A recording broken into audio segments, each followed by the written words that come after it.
Hello, everyone. It's time to call the meeting to order. If you've been enjoying the company at your table, which from the sound of the room you have, I'm delighted. Sorry to interrupt if you've been enjoying your lunch. Also very good for all the things you've been enjoying. I do want to give a quick shout out now to PwC, our sponsors for today's event. For those of you who might be online and maybe eating a sandwich at your desk, you can thank them for that as well. It's a great pleasure to have Kevan, Cowan, and Grant Vingoe here today to talk about what is happening at the OSC. It's traditional to start a session such as this by saying a little bit about the importance of the topic. Given who's in the room, I think I can be fairly brief about that. But the intermediation involved saving, allocating capital to productive uses is critical to economic development. The CD House, too, does a think tank that thinks a lot about the dynamism of the economy and Canadian living standards now and in the future, naturally takes an interest in this. Not only is it important, it's tough to get right. And so we're looking forward to the conversation now. And again, I don't mean to tell you things that you know already, but the perennial search for the right balance of protections versus dynamism in capital markets. It's never, life, like so many other things in life, you spend all your time worrying about doing the thing you shouldn't have done and not doing the thing you should have done. And this is an area where that type of decision can be awfully difficult to make. And of course, circumstances are changing. And one of the things that I'm sure everyone is looking forward to talking about, including Kevan and Grant, is how changing circumstances are affecting the work of the OSC. That's enough from me. I mentioned that PwC is supporting the event. And it's my pleasure to ask in just a moment, this is the build-up, Samantha Paisley, who is a partner with PwC, to come to the mic to formally introduce our speakers. About Samantha, her background, academic training, computer science and MBA. And she has been working now for many years in the asset management capital markets side for PwC. And I'm tempted to say more, but that'll just get in the way of getting Samantha to the mic. So Samantha, thank you very much for being here, and over to you.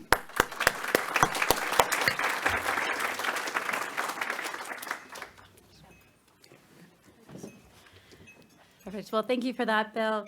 It is really, truly a great personal honor and an honor for PwC to be here with you today, to be a formal introduction, as Bill mentioned, to Grant and to Kevan as they unveil the Ontario Securities Commission's 6-year strategic plan. This plan arrives, as we can all feel, a pivotal moment for our capital markets, for our investors, and the future of our financial landscape. We've just been feeling these transformative trends in capital markets that have set the stage really for a comprehensive strategy. And we are witnessing these rapid shifts, the shifts in investor behaviors, the technical innovation, and the economic conditions that demand a proactive and forward-thinking approach. It's this strategic plan that sets forward to drive our markets forward with agility, collaboration, and optimism about our future. So as we stand at these crossroads of tradition and innovation, the OSC strategic plan is more than a roadmap. It is a commitment to growth, stability, and prosperity. It is a plan that recognizes the importance of healthy, vibrant, and safe capital markets as the cornerstone of economic growth and competitiveness for Ontario and Canada. So today we not only mark the unveiling of this plan, but begin a new era for the OSC and for capital markets, for the moment we've all been waiting for. Let's turn over to Grant and Kevan. Thank you.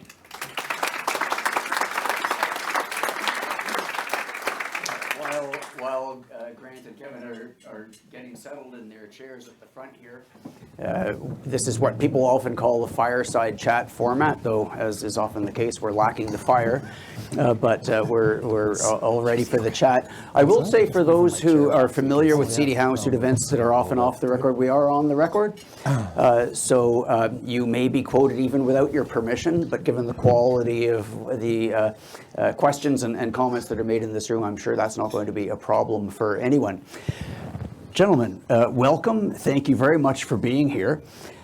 We thought that it might be good. We're going to talk about the strategic plan and things that are changing, but I thought it might be helpful if we just started off with a bit of a level set about some of the things that don't change. I mean, some of the challenges of securities regulation are kind of perennial.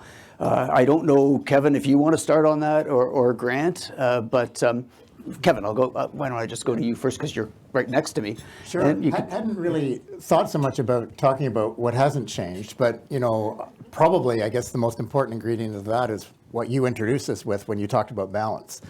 I think there's probably not a securities regulator on the planet that doesn't get up every day thinking about balance. And what is the right balance between regulation on the one hand, but freeing things up for capital formation and investor experience on the other hand. So that backdrop doesn't change. But I think moving to what does change, and Grant and I will get into this in I think a fair bit of detail, hopefully, as we are looking to position the OSC somewhat differently than we have in the past. And this really is more of an expansion of some of the emphases as opposed to any change in the underlying commitment. But it probably starts with with the new vision, which is working together to make Ontario capital markets inviting, thriving, and secure. And I think if we did a poll in the room, we would probably find no surprise about the word secure. We might find a little bit of surprise about inviting and thriving. We are not an economic development agency, but on the other hand, everything we do contributes to capital formation and investor experience. And that's really sort of the tone and some of the shift that we're trying to express. Thanks, Grant. Yes, please. Well, I think it's intriguing to think about what hasn't changed, because the OSC is closing in on almost 100 years of operation in one form or another. The commitment, absolute commitment to investor protection, at the core of the OSC's mission, hasn't changed, remains, carries us forward. That's part of truly a virtuous circle in relation to capital raising and economic development. Those elements have been more implicit than explicit, but they've always been part of the core OSC mission. So I think investor protection, technology, we can have a debate about whether there's something fundamentally different about technological changes that are occurring today. But in that 100-year period, the capital markets, the operation of exchanges, the technology brought to bear, there's been a constant response to changing market circumstances. And then I think the level of investor involvement in the capital markets in Canada and retail participation has been a constant over time, and the markets have really depended on that, even if it's exploding now. So there's a lot that's remained the same that we have to deal with in a new form. Well, I'm sure that this must have been a discussion as you're putting together the strategic plan. So this is the unveiling, in a sense. I'd love to hear your thoughts about the goals that you have in the plan, and of course the things that you've put really up front for what are the key motivators. Mm-hmm. Again, Kevin, maybe I should go to you first. Sure, and I mean, I'll certainly pass it over to Grant to talk in more detail about this. I think Grant and his team have done an absolutely outstanding job of putting this together and taking us into a period of sort of new horizons, but also stability over some of the, compared to some of the things we've experienced in the last couple of years. But there are 6 strategic goals that have been identified, and I can briefly identify them, but then I'll pass it to Grant to talk to them in more detail. But I'll just make some quick comments. So first and foremost, really around proactive and timely regulation. We live in a time of unprecedented change. And when I think through my career, trying to get ahead of change and not just reacting to it, and really having sort of a systematic approach to it, I think is really, really important. Then, of course, investor experience, and Grant will talk more about that, but investor experience has a broader experience than simply investor protection. Right-sizing regulation. We live in a country that has, a massive range of size of companies and investment. Enforcement. Grant's going to talk more about this, but we are definitely looking to, enhance the way that we approach enforcement. Capital formation is incredibly important. We have Rod Phillips in the room. We have Waleed Solomon. We have Cindy Tripp, all of whom were involved in the capital markets modernization task force and the process to expand our mandate to include capital formation and competitive markets. And then finally, we live in a sort of an interesting situation in Canada and globally. It's very important to have a strong voice. But I just wanted to set that up, and then let me pass it to Grant to really drill down on that. Yeah, so when we talk about responding more quickly to market developments as to assess them and respond more quickly, which is part of the first goal, we were really informed to a large degree by the phenomenon of crypto assets and how they came into the marketplace in Canada. I think we've been often complimented in a way for being relatively quick on a comparative global basis in our response. But the reality is that, crypto assets found their way into the market without an overarching regulatory response, and it was already quite developed and entrenched by the time we began to deal with it. So we learned how to quickly respond. Once we saw the risks associated with it. We also wanted to be technology neutral, so that we weren't, thwarting a technology in its infancy.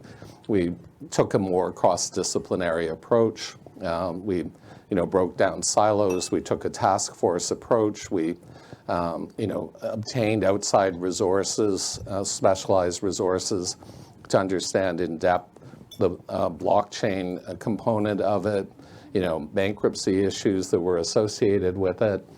And we responded very, very quickly on comparative terms. And that, I'm anticipating as a result of Goal 1 that we're going to have to do more and more of that with technological change. Just, imagine the challenges with artificial intelligence and what it might mean for fraudulent activities, or what it might mean even for the operation of markets or the existence of markets if there's an omnipresent AI that determines the price of everything. So that is a slightly deeper, dive on the first one. Enhancing the investor experience, it shouldn't be contrasted too much with the idea of investor protection. Investor protection is an implicit component of the investor experience. But investor experience goes on to, really understand that there are different investor needs for different segments of the marketplace. Do-it-yourself investors, we've seen a very significant rise in the retailization of markets. Do-it-yourself investing for motivations that are different from the past in trying to have a social impact. So, we have to adapt the investor experience to take all of that into account. The next one, it almost goes without saying, and in a sense, it's not that big a change, but it's something we have to double down on, which is to dynamically change our regulation in response to changing conditions. So, as we assess the impact of our rules, it's not one and done, that there has to be a continuous reassessment of cost-benefit analysis, making sure that regulation is right-sized in relation to all the competing factors we have. Doubling down on enforcement, we're not the first OSC leaders to talk about doing that, but when we survey our stakeholders, it's across the board, whether they're registrants or investors, they really consider it, a primary responsibility to have very active, present enforcement in the market. So it's really essential that we do that. We'll bring cases where, we might not be successful, but we're still sending a message. We have to, at the same time, we have many successful cases that are often not widely understood or perceived, so we have to change our approach, so that's much more visible. We're presently recruiting for a new Executive Vice President Enforcement, and that position is now being elevated to a strategic, very senior management position, and it'll have a big impact on the organization. In fact, we're having quite a bit of renewal in staff at the OSC, and we have a really committed, dedicated OSC team in enforcement and other areas to carry that out. So enforcement's going to remain very critical. We're also definitely going to continue to develop our mandate for fostering capital formation in the capital markets. Our test lab is one part of that. In the next week, you'll be seeing a renewed focus on very early stage investing, which is coming soon with a series of exemptions or enhanced exemptions that are really focused on the very earliest stage of capital raising in the market. So that's going to remain critical. And then I'd just to emphasize as well that, the plan also, kind of changes course from just the exercise of regulatory authority into being a more influential regulator and kind of contributing overall to the dialogue about capital formation, economic development, and other areas. So there's a vast possibilities for OSC influence beyond simply the exercise of regulatory authority through orders and rules. The things that we say, the research that we conduct can be very, very influential. I'd also say the plan also has as a key cooperation with other regulatory bodies, whether it's federal authorities in policing and white-collar enforcement, or with CIRO with regard to the right kind of division of responsibilities to have a very efficient and very powerful offering of regulatory oversight to the Canadian marketplace. So it's a lot. Thank you, Grant. You've touched on a number of topics that I know are going to be on people's minds, and I'm sure we'll drill down on, and I should probably signal to everyone that we will be taking questions from the room. But before somebody jumps up to talk about enforcement, I did want to give Grant and Kevan a chance to talk a little bit about the internal changes. Grant, congratulations on your term being extended. I don't think I should ask you directly about that. Kevan might wish to comment. I can give you my point of view. But You'll get your chance in just a moment. But there have been other changes, and you prefigured a little bit on about that. But please, talk to us a little. Talk shop. Sure. So, you've introduced, we have, recently renewed Grant. Congratulations, Grant. Thank you. And probably more appropriate I speak to that than Grant. But, suffice to say, in the last couple of years, it's been an incredible time of change at the OSC. We had the new legislation separating, chair and CEO. We had the legislation, of course, also separating the tribunal and the regulatory division. Grant had been in previous roles as acting chair, and then we went through I guess now in hindsight, just temporarily we'd say an interim chair, and now we're coming out into a period of stability, and it's been a fantastic opportunity to really just get the new board working together. Nothing does that like a strategy. Getting a new not a new management team, but a reconfigured management team, the strategy, getting everyone focused on that, and what do we want this to look like? And the board Grant has the board's complete confidence. We're very excited about, now that we have some of these other issues behind us, we have stability, we have a roadway ahead of us. What do we want to achieve in the next several years? And that's what we're excited about. Well, thanks very much, Grant, having dealt with the issue of your term extension. Is there anything about the internal structure of the organization that you'd like to draw people's attention to? Well, throughout this period, the OSC staff has, even in the face of all these changes, structural changes, different studies, beginning to implement the capital markets task force recommendations, the value for money findings, and others. They've been doing their business as usual reviews of prospectuses, examinations, all of them oversight work incredibly effectively. So, when I looked at the structure, it was a matter of even empowering our leaders more to continue that work and to have the time as well to focus on bigger strategic issues. So, now we have an entire division devoted to the strategic regulatory element that'll be looking around the corner, horizon scanning, determining the regulatory response to emerging trends, led by Leslie Byberg, who's over there. And Leslie's also doing double duty at the moment as our interim head of enforcement, so we make a final decision. But our staff have been incredible.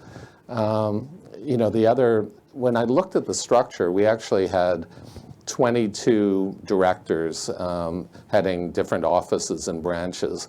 And our stakeholders were increasingly blending the various areas of responsibility in their own operations. And it's very hard to say that exchange activities, dealer activities, derivatives activities are segmented and should be somehow siloed. And we had the experience of the cross-disciplinary approach that I described on crypto.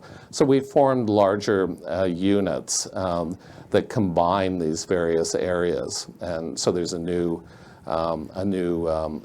branch devoted to trading and markets that has dealer policy, derivatives, and market regulation, recognizing the commonality of that and empowering the leadership of that group, to the leaders, to make decisions at that level to be more agile in relation to our plan. And we're also forming a new registration, investigations, and examination team that's going to exercise more intensive oversight activities over all of our recognized and registered activities. So the core of the change has been empowerment to staff who've been doing a fantastic job, and a more forward-looking perspective, and more roll-up of functions that are allied into a common structure. If I could just double down on one thing, Grant and Bill, certainly the thing I've observed over sort of 35 years is that capital markets regulatory policy is always sort of a challenge to get ahead of. Innovation is so fast, technological disruption, crypto, peer-to-peer lending, high-frequency trading. How do you get yourself in a position where you're not just making policy by responding to product applications, but actually get ahead of it? And one of the things I'm most excited about that Grant just identified is the division, the creation of a new group under Leslie. I told Leslie the other day that I wanted her job. I think it's one of the best jobs in capital markets, to actually have people who are dedicated to thinking about this rather than trying to do it off the corner of their desk, because it is so difficult to keep up with the flow. And having a team dedicated to getting ahead of that is something that excites certainly the board and the management team, I think, a great deal. Okay, well, maybe Leslie wants to come and sit in the chair you're in now. Oh, you should definitely get her for next time. Well, Yeah. we will, I didn't explain the rules of engagement. They're dead simple. If you would like to ask a question, please raise your hand. I have colleagues in the room. We have a limited number of microphones in order to contain potential feedback. But if you raise a hand, be glad to take a question. And Janet Ecker just did. So if you caught that, you have to be a sharp auctioneer. But we'll go to Janet in a moment. While we're getting Janet a microphone, Kevin, you actually anticipated the next thing I was going to about the need to kind of see ahead and what direction do you look at. But I do want to go to the investor protection thing, because somebody who does a textual analysis and sees that it's now investor experience instead. You touched on it already, but because we're going to have comments, I'm sure, about protection and enforcement, maybe you could just talk a little bit about the optics of not the downgrade, but just how you're thinking about protection and the need to make sure that confidence in it is as great as you can make it. Yeah, I think Grant and I both have a perspective on that. But fundamentally at root, we are an investor protection agency. We're not an economic development agency, although everything we do contributes to economic prosperity, and that's why we're shifting the focus in how we look at this. And Grant will speak more about this, but investor protection, is one category. Grant has, as he's explained, we're talking about broadening this out to investor experience, of which investor protection is a subset. So I wouldn't want anyone to be thinking, in any way we're downgrading investor protection. That's what we're about. But there is lots more opportunity around that experience.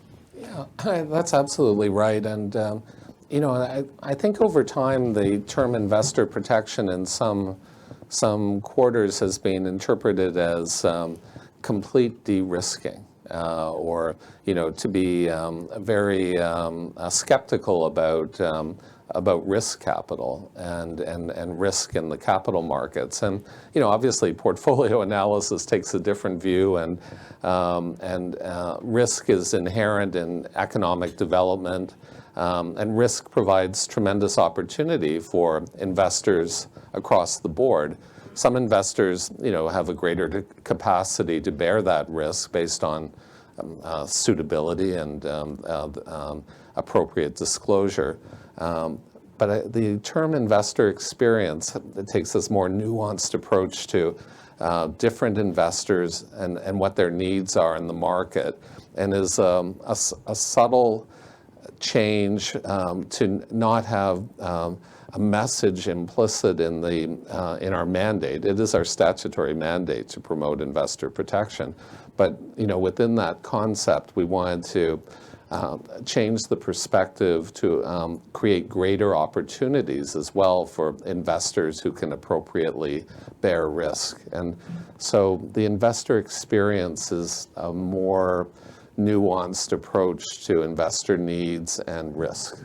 And just to add a complementary frame to that, and Grant's introduced this, we manage regulatory risk. Investment risk is incredibly important to the economy. And I think the way Grant and the team handled crypto is a great example of that. There were certain people calling for the banning of crypto. Well, it's not our job to ban crypto or manage the investment risk, but it is our job to, as Grant's team did, in incredibly fast-paced circumstances, get in and figure out what are the regulatory risks and how to manage them.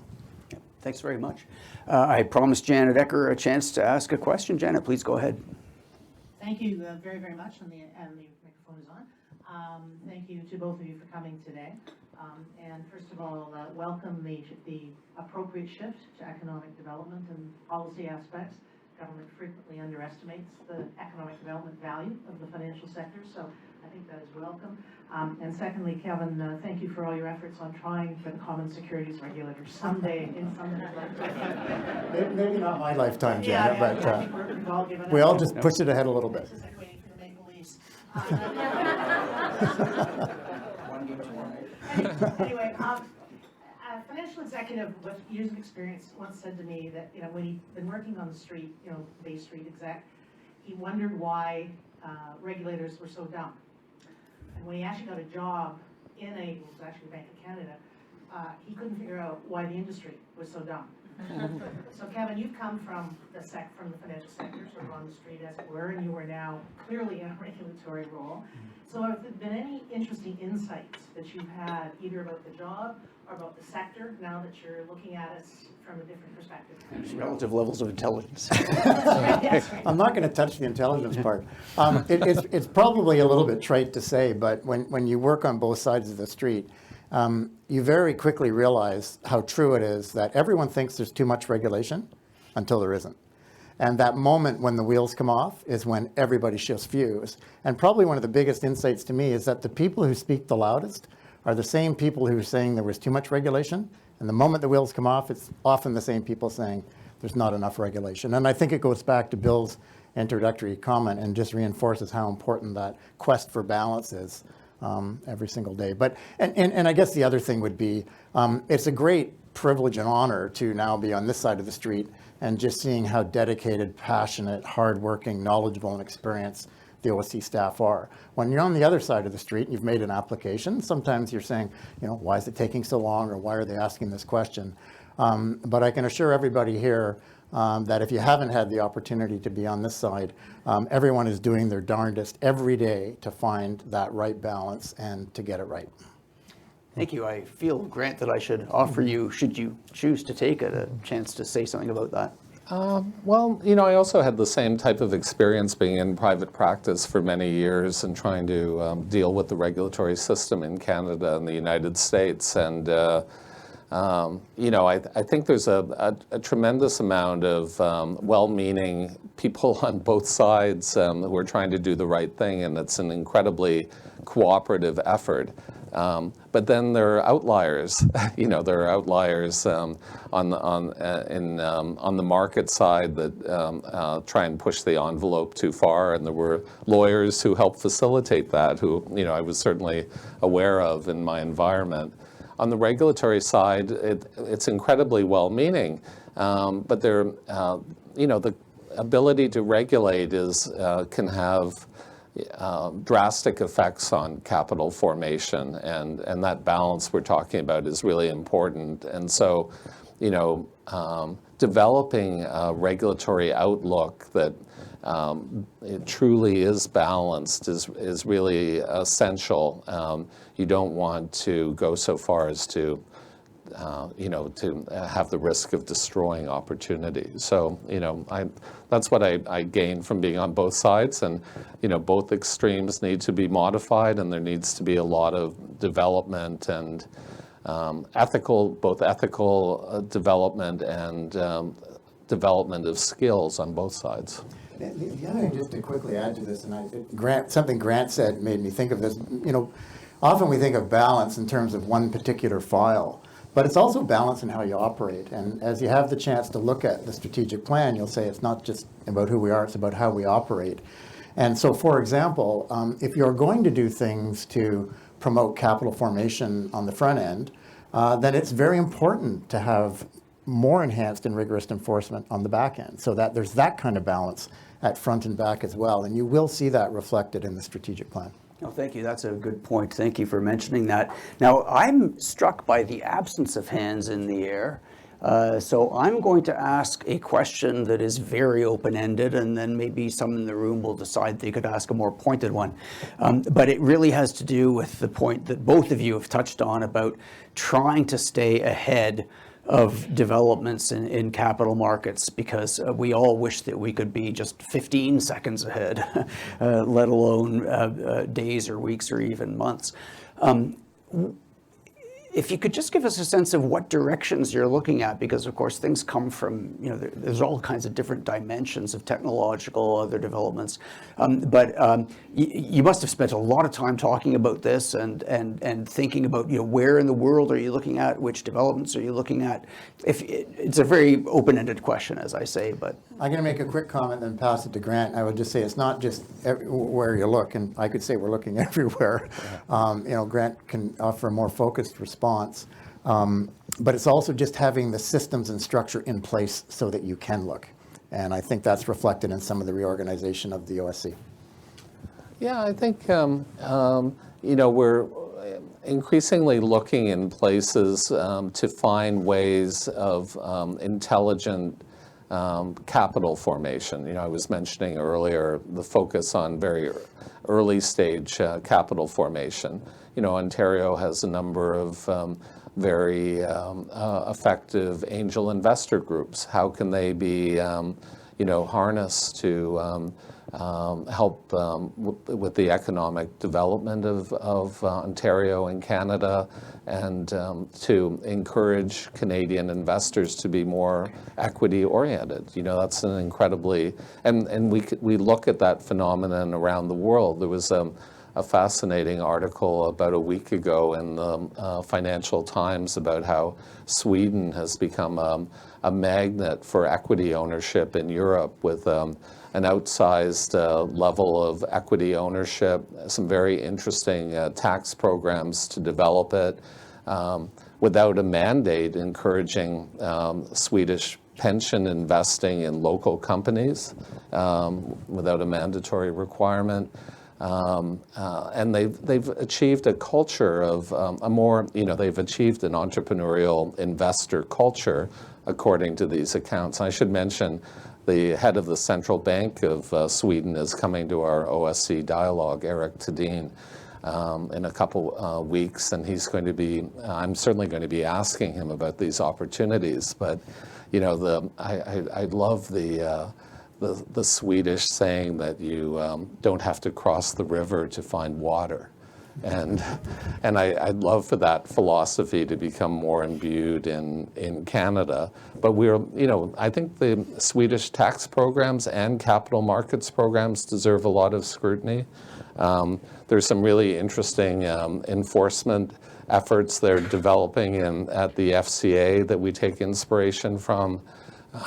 Similarly at ASIC in Australia. So, we do take a global perspective where, even though we're a local regulator focused on Ontario capital markets, we and we did this as part of the strategic plan, looked at phenomena around the world and how regulators were responding to them.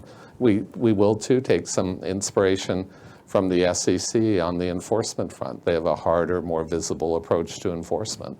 That's just plain and simply true. And we can take some inspiration there as well. Well, that's true. No, I'm glad I asked that rather open-ended question at the City House. We spend a lot of time urging Canadians to look at the Netherlands, for example, when it comes to healthcare, or at Ireland when it comes to tax policy. And now we've got Sweden on the potential list as well. When I commented on the absence of hands, Janet, who had previously raised her left hand, raised her right hand. Janet, do you want to go ahead? Don't get an opportunity like this very often. No, when you talked about wanting to get out ahead of things, what's the thinking, pro, con, whatever, about artificial intelligence, AI, and how it's going to impact capital markets and your role in trying to do everything that you say you're going to be doing? Well, that's the horizon. Yeah. Jump in. Well, we issued a report several months ago now on the adoption of AI in the financial services industry. It obviously, Ontario and Canada have been significant adopters of artificial intelligence already, and in different operational aspects of business. There's a tremendous capacity for expansion of kind of elimination of and safety of more mechanical tasks at a bare minimum that can be performed by AI. And then beyond that, the capacity to amp up algorithmic trading, based on the ability of AIs to generative AI to make decisions that we can't even fully understand based on large data sets is truly remarkable. What that can mean for markets in the long run is profound, I think. At the same time, we have to be focused on the conflicts of interest inherent in AIs and the ability to frankly manipulate human behavior to act against their, individuals against their interests, as well as more fraudulent uses, and such as deep fakes and other abuses that can take place. But I'm certainly in the camp that AI is not just another technology like others, that it's going to transform the workforce in the financial services industry. It's going to transform market infrastructures and how they operate. And it's going to create new sources of fraud and misconduct. We have groups and a group within our Office of Economic Growth and Innovation that's very conversant, with this area. And just like crypto, we're obtaining additional resources from outside the organization in order to bring forward our thinking in these areas. So we haven't published AI rules specifically yet. We're also, maybe a little stymied because it does take a whole of government approach. Like in our corner of the world, can we do something that's really impactful on AI? That's why we need the Strategic Regulation Group to begin to advocate for a more cohesive whole of government response. But those are our concerns that we're exploring. Kevan, go ahead. From a board perspective, I think what is sort of fascinating and how much we're relying on the team is, I think historically a lot of technological disruption almost seemed to happen in more of a serial or bite-sized way. So you had high-frequency trading, you had crowdfunding, you had peer-to-peer lending, and now it seems like we have, you had crypto, which is really just one example of all of this, but crypto and then the convergence between social media and financial markets and AI, and then how does that impact that, and sentiments trading, and all of this is converging at the same time. And how do you sort out what all the implications of all of that convergence at the same time is? And again, I'm excited about the fact that we're going to have a dedicated group of people thinking about this as opposed to off the corner of their desk. I remember taking comfort early on from ChatGPT's inability to do simple math, but I also realized that's how long is that going to last? Yeah, Monica, please. Grant, great to have you and Kevan here today, and your remarks about the Strategic Regulation Group really set up my question very nicely. Just wanted to hear more. Yeah. Just wanted to hear more about how you're thinking, like regulatory coordination and regulatory harmonization in this country has always been a priority to have effective and efficient capital markets and being able to deliver on both the economic growth and the investor experience that you're talking about. So wanted to just hear some more about how you're thinking about the degree of leadership that's required in Canada to drive alignment across all of the decision makers and influencers, both at the governmental and regulatory levels. And as you said, innovation is now bringing in a larger group of decision makers into how does Canada as a country drive the right regulatory environment for the outcomes that we all seek. So just welcome, any thoughts you have on the how. I might start with this one, and then, Kevan, of course, leading the effort to create a national regulator. These issues were front and center. So, the approach now with the CSA is in the absence of a national regulator, and that project paused for indefinitely. How can we as a CSA achieve harmonization and the benefits of a cohesive approach? So that, the CSA and we as part of the CSA realize that that's a fundamental expectation that we're facing today, and that we need to deliver on that.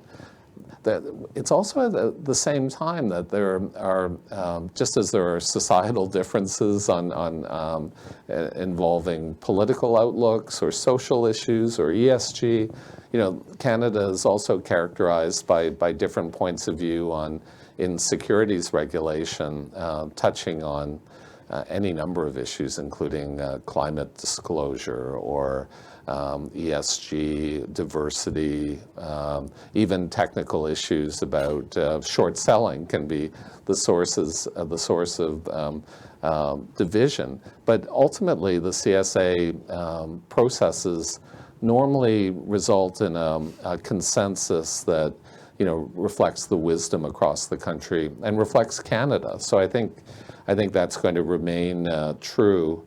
It's also true, however, that there's a scope for local initiative and individual jurisdictions becoming centers of excellence. That's occurred in the past with the junior market, oil and gas, derivatives, And I think it can occur in new areas too, like artificial intelligence or the role of technology or crypto. So we'll pick the spots where we want to be the center of excellence within the CSA and try and bring everyone along to participate in that. And we're prepared as well to accept other jurisdictions being the center of excellence in other areas, all with the ultimate aim of a harmonized result. It is fascinating, of course, having worked on both sides of this and worked to try and advance the national project for some time, and now to be, at the OSC. I think Grant's captured it. It really comes down to how can you make the CSA mechanism as effective as possible. And I think it really comes down to two things. One is time, one is substance. In some ways, I think the substance side might be easier because you can have regional differences. But we do have a challenge around time to market. It takes a long time to get policy to market through this system. And in our sixth strategic goal, which we outlined today, it's about having a stronger and more influential voice, picking those spots, like Grant says, deciding what's important, and then when we focus on those, get them to market as quickly as we can. And that's a really critical piece of this. And there is a recognition that, we can have experimentation at the local level. So I mentioned Test Lab, the focus on early stage financing. So we can experiment on that locally, and then the CSA will benefit from the research and the results. Thank you very much. Balcony, you're next, and I see a bit at the back. For the sake of those seeing us online, there's a bright light, but it interferes with my ability to call on you by name, and I know we have a bit over here next. Balcony, you're up. I think it's JP in the back. Thanks, Bill. I know, Kevin, you talked about the importance of staying ahead, and Granny talked about the complexities around AI. In the spirit of keeping your eyelids closed and enemies closer, I'm wondering, is there a role of AI and Gen AI in your organization to support your mandate around consumer protection? There's certainly, we're experimenting across the CSA with different types of uses for AI. It's also true that there are many different legal, privacy, intellectual property issues related to AI that we're trying to work through to have even more effective uses, and before we allow it to be rolled out by our staff members more as part of their day-to-day work. And that's admittedly a work in progress, but we've used it as an experimental tool in assessing documents and looking for red flags and that type of very, kind of large, not even large data, but a more efficient measure that can free up human time for analytical tasks rather than sifting through documents. But I'd have to admit we're at an early stage given all the other legal issues associated with it. Well, you're hardly alone there, so Yeah. We'll watch your progress with great interest. JP, is it? Yes. Yes, very good. Canada. Thank you very much. Thank you, Grant and Kevin. Compliments on the strategic goals. I love the fact that they're very clear statements, and I think you guys are focusing on the right issues. I'm particularly excited about goal number 2, and I'm glad you don't have a goal about enhancing investor protection. It really is about enhancing their experience. And I think the reality is today more and more Canadians, average Canadians, have to participate in the capital markets if they want to fund their retirement years. And the OSC did a report about how there are too many Canadians that are unprepared to do that. Canadians are living longer. And so I think it's really, really important for the regulator to focus on how can you enhance their ability to engage in the process in a more straightforward, simpler way. So kudos. I really think that's an important way of stating the strategic goal. My question is, in terms of all the restructuring, And I agree, I think Leslie does have the best job. I've already told her that, so. But there's also been some movement in terms of where the investor office is situated within the organization, and it's more under the strategic side and with research. And I wonder, Grant, if you could talk a little bit more about how you foresee the role of that office in terms of your strategic goals and priorities. Well, it's absolutely central to Goal 2, as you've referenced, and it's going to be more integrated overall. So the investor viewpoint is going to be part of the underpinning for strategic regulation, rather than a function that's separate.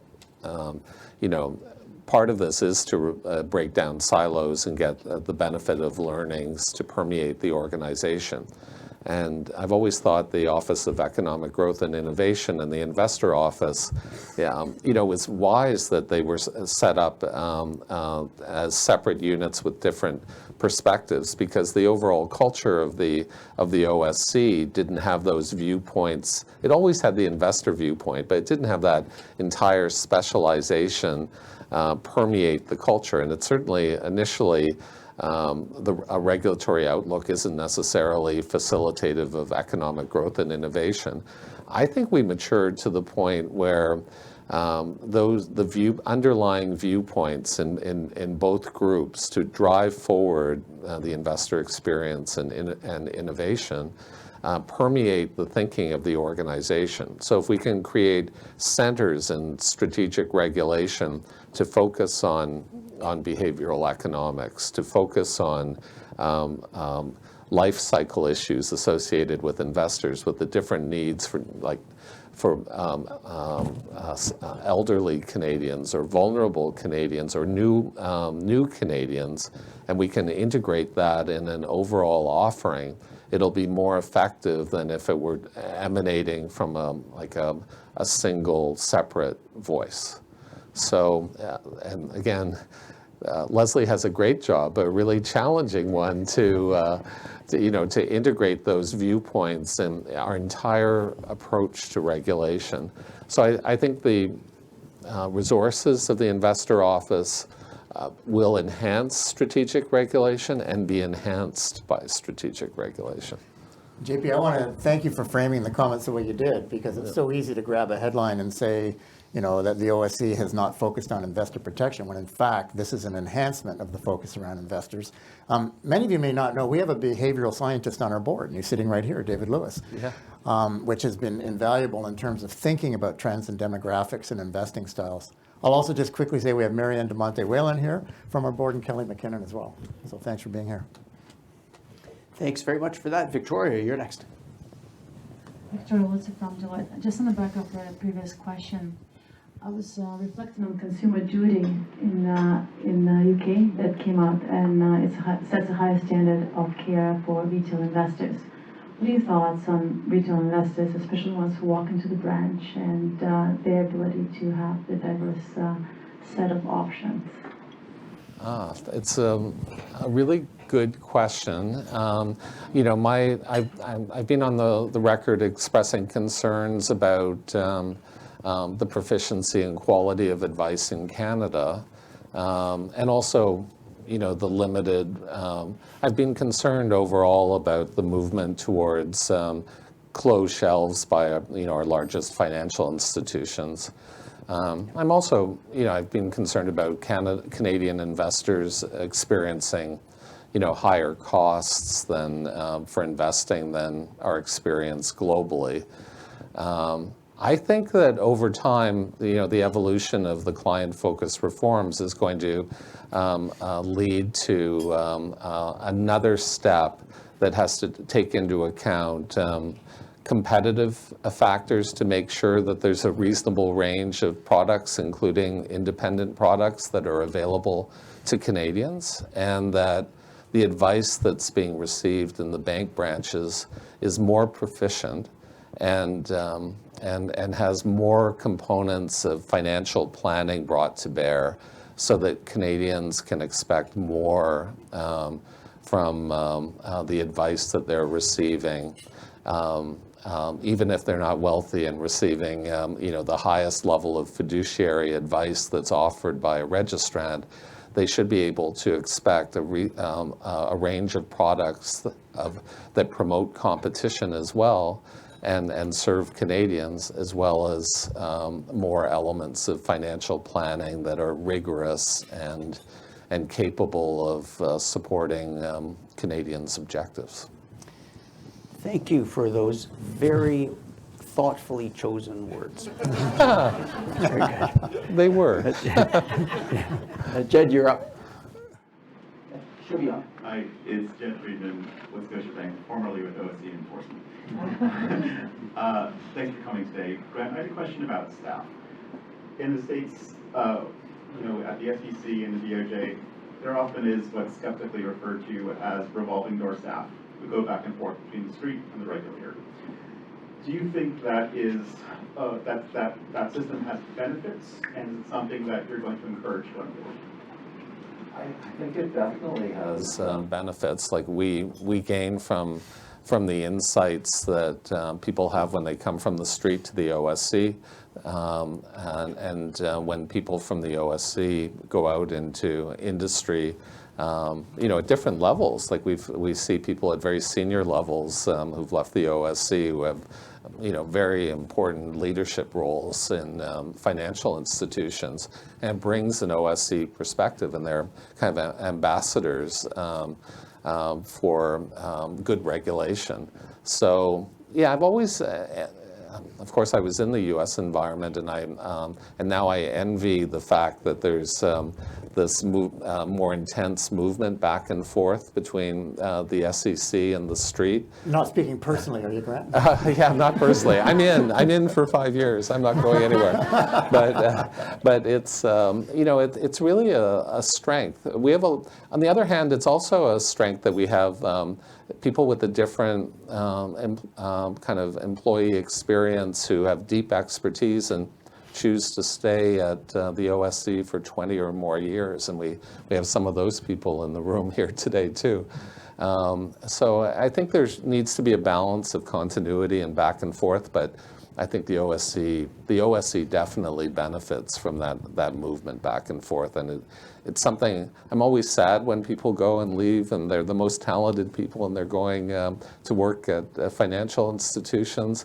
But I know that it's going to be a benefit for us in the long run. Well, thank you for that. One of my enforcement jobs is to get everybody out of here by 1:30. Warren, you're up. Nick, if we can squeeze you in, we will. Warren. Sure. Thanks so much. So Warren Reddick, Manulife. One of the strategic goals is fostering conditions for capital formation and innovation in public and private markets. I wanted to pick on private markets, in particular capital formation, because one of the items is, as the OSC knows well, in the recent Ontario budget was a further commentary about long-term asset funds, about providing retail and institutional investors to less liquid assets like infrastructure, like real estate, and so on. And talked about establishing a framework, the Ontario government working with the OSC to establish a framework. So I hope I've sufficiently set the question. I just wondered if the OSC had any commentary about where things are at and when we might expect to hear more. Well, in terms of the goal, there's certainly an acknowledgement that private markets have become much more important in capital markets, especially obviously in a period of time when there are fewer IPOs for various reasons. It could be, there are different explanations of, it's not all regulatory burden, it's the role of private equity, other factors. But we need to accept the reality that private markets are incredibly important. We've seen, bad conduct in private markets too, outside of the institutional space affecting retail investors. We want to democratize access to opportunities. Well, we're going to have more intensive regulation to justify it. On the plus side, in terms of capital formation, we're really intrigued and speaking to the Ministry of Finance about the UK initiative on long-term funds that can, it goes back to what I was saying about the Swedish model in a bit, that we can promote local investing without, crossing the river in well-qualified projects that would have institutional and retail support and allow Canadian retail investors to have an opportunity to invest in them. They'd have to be appropriate. They'll have less liquidity. They'll be locked in for a period of time. So it's part, again, it's part of a portfolio analysis where there's a place for it for certain Canadians who can afford the lack of liquidity and who could benefit from investing alongside institutional investors in infrastructure and other projects. So in terms of timing, I can't tell you exactly when a proposal will be forthcoming, but it's definitely coming. I think the one quick thing I would add, I think it's an absolute given that private markets and the growth of private markets are something we need to be very careful about and thinking about the right ways to have appropriate regulation. I think the article in question, to my mind at least, sort of mixed concepts of investment risk and regulatory risk, even within the realm of sophisticated investors. And I think that's something we have to think through. Well, thank you very much. Let's have a preliminary round of applause. Thank you.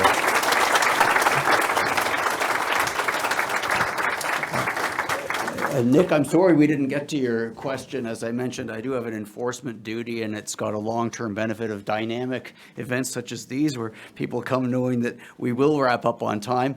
But it came at the expense of your question, but we've had very fulsome answers from Grant and Kevan, and we're very grateful for that. This is the point in the program where I advertise that we have an event coming up with Peter Routledge, the Superintendent of Financial Institutions. It's sold out, just thought I'd mention it anyway. That's May 8th. We have an event with the Right Honourable Stephen Harper on May the 13th. That's also sold out. Sorry to keep messing with you that way. But we have an event on Canadians, whether they're financially resilient or not, on May 14th. That is not yet sold out. Neither is the one on the upcoming renegotiation of the CUSMA with the U.S. election in prospect. That's on May 15th. There are other great things. Please check our website if you think you'd like to attend any of those or any of the others that I didn't get to. Let me just say again that this is a very important topic. The OSC does a very important job, and it's been terrific to hear from Grant and from Kevan how they're thinking about the changing environment and the challenges. We didn't have one of those questions from the audience about why there aren't more heads on spikes, but I will, among the upcoming events that I didn't advertise, will be the one including Leslie, where we'll get to that. Again, to PwC, thank you very much for supporting us with today's event. Samantha, for your nicely crafted introduction. And now that we are all practiced with our preliminary round of applause, let's have the real thing. Grant and Kevan.